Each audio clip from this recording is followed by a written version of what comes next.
E agora ele nos faz essa recomendação, tanto para nós hoje, né? Fica uma recomendação que nós podemos usar para nós, que foi para aqueles irmãos lá em Roma naquele tempo, mas que hoje também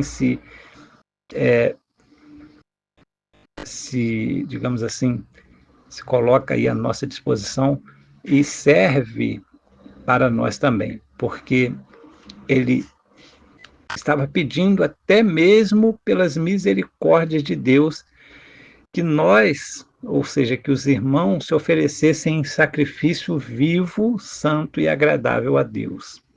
E disse ele que este era o culto racional de cada um cristão. Ou seja, se oferecer em sacrifício vivo. É interessante que ele faz aqui fala sobre essa expressão de sacrifício vivo, né? Porque os sacrifícios no judaísmo eram sacrifícios de animais vivos, mas que eles matavam, né? E aqui ele fala de sacrifício vivo porque não é para matar mesmo, é sacrifício vivo para viver, né? Para Deus, para viver para as coisas de Deus. E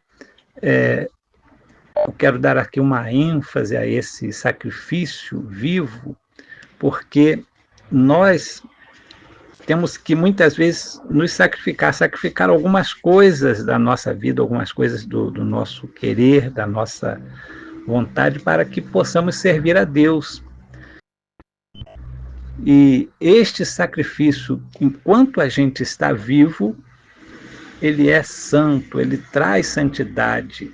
Não que nós sejamos santos simplesmente pelo que nós fazemos, mas ele nos traz santidade porque nós estamos agradando a Deus, ou seja, este sacrifício em vida, quando nós deixamos de fazer alguma coisa que nós queremos fazer, servimos a Deus ou preferimos servir a Deus do que fazer aquilo que nós pretendemos, então nós estamos agradando a Deus. Este é um culto dentro da razão, dentro do nosso coração, não é só emocional, não é só espiritual, mas é um culto dentro da razão, um culto que nós podemos prestar a Deus em todos os tempos, em todo momento, em todas as escolhas que nós fazemos na nossa vida.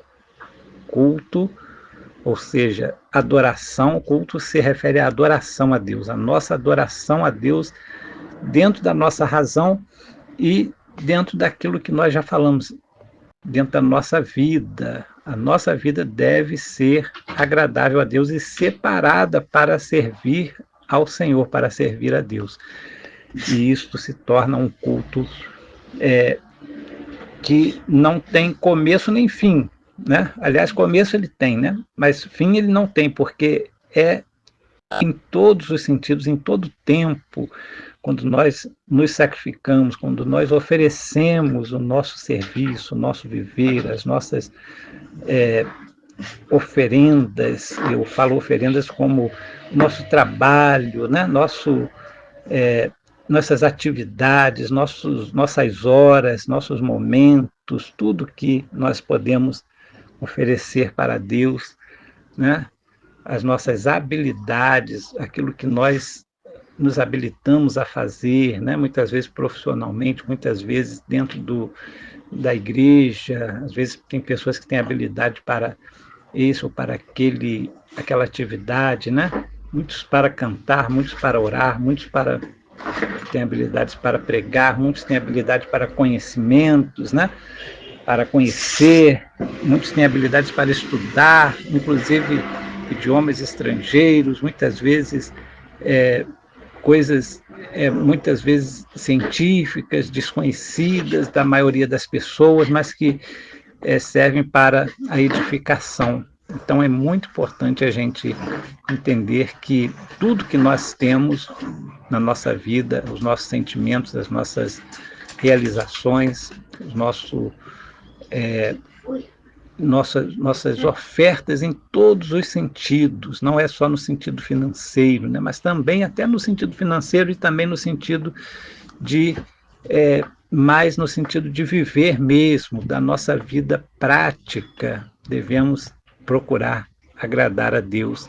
E isso se torna o nosso culto racional. O culto ou adoração cristã não se reserva simplesmente a um dia ou dois da semana que nós vamos lá na igreja, ou mesmo que for todos os dias, né, dentro de um templo, dentro de uma igreja, de um culto religioso. Não, é o culto racional, é o culto permanente da nossa vida com Deus, é o viver para Deus, como o apóstolo Paulo fala em outros capítulos, né, como no capítulo 8, é o batismo, que nós muitas vezes passamos por ele a partir do momento que nós sepultamos a nossa vida para o mundo e passamos a viver para Deus. Ressuscitamos para Deus. Agora nós estamos prontos para servir a Deus porque nós já morremos para este mundo. Este mundo já não nos afeta mais.